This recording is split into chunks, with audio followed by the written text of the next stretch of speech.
स्वागत है भारत न्यूज़ भोजपुरी में। आइए आज हम थोड़ा कुछ भोजपुरी सिंगर्स और राइटर्स के बारे में बात करेंगे।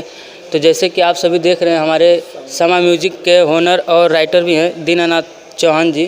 तो आइए उनसे कुछ बात करेंगे और ज़रा पूछेंगे कि इनके बारे में, पीके आर्यन के बारे में ज़रा पूछेंगे। तो सर, क्या आप बता सकते हैं उनके बारे में कुछ? बोलिए, पीके आर्यन जी के बारे में क्या चाहिए? जैसे अभी आपने आप सभी ने देखा होगा सर, यूट्यूब पर भी काफ़ी सारा आया है कि उनको आईसीयू में भर्ती हैं वो, तो उनके बारे में कुछ बता सकते हैं?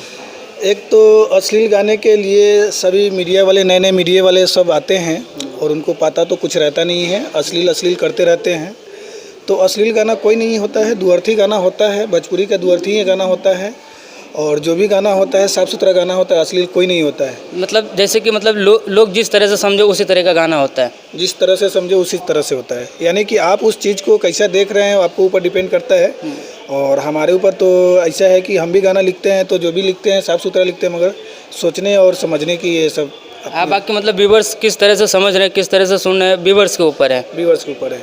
और पीके आर्यन जी के ऊपर ये ज़्यादा नए मीडिया लोग जो बने हैं, जो जिनको अभी कुछ नहीं मालूम है, वो लोग अभी आकर उनको टॉर्चर किए हैं। टॉर्चर में आकर ये अपने मौत के किनारे अभी जूझ रहे हैं और आईसीयू में भर्ती है पटना में पीके आर्यन जी। जी। तो कहीं ना कहीं ये नए मीडिया लोग को ये गलती है, ये सब बात नहीं पूछनी चाहिए कि हम ये गाना लिखते हैं, आप वो गाना लिखते हैं, तो ये सब अच्छा नहीं लगता है। और गाना तो अभी सुनते हैं, और बिहार और यूपी में तो अपना पूरा ही भोजपुरी बजता है। जी बिल्कुल बजता है, और अच्छा भी बजता है।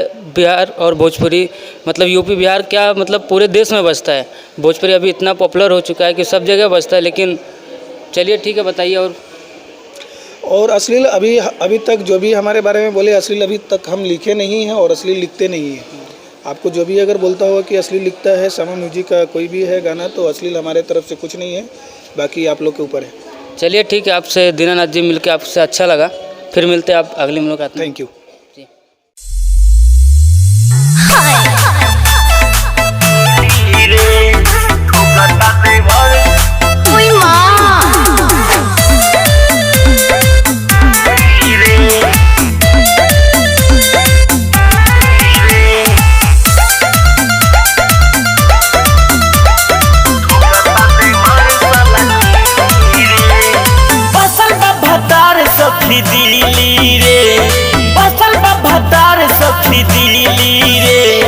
ठोकता देवर रोज कीली रे, ठोकता देवर साला कीली रे, ठोकी ठोकी फोड़ ले बाबीली रे, ठोकी ठोकी फोड़ ले बाबीली रे, ठोकता देवर रोज कीली रे, ठोकता देवर साला कीली रे।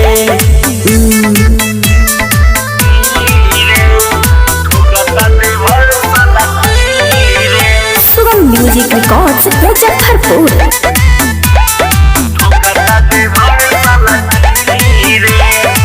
रोज रोज घुस जाला घर के भितरिया, कटेला दिन भर जानी, पानी परेशान हम कैसे बचाई, चढ़ल अपन जवानी।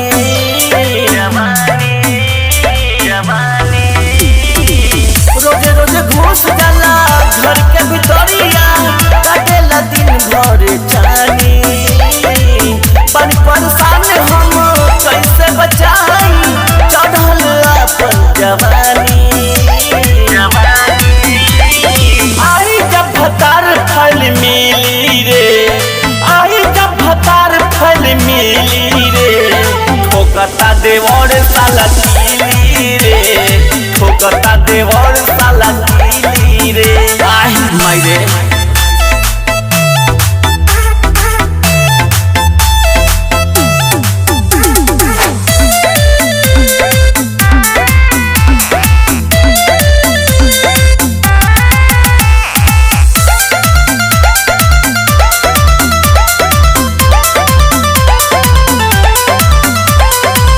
पैसा कमाए में लागल बा भतेरा, मरत देवरा मजा,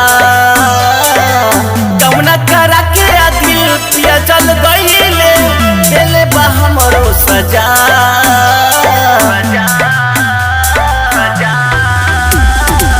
पैसा पैसा कमाए में लागल बा भोतरा मारत देवरा मजा गौना करा के आदमी पिया चल गईले देले बा हमरो सजा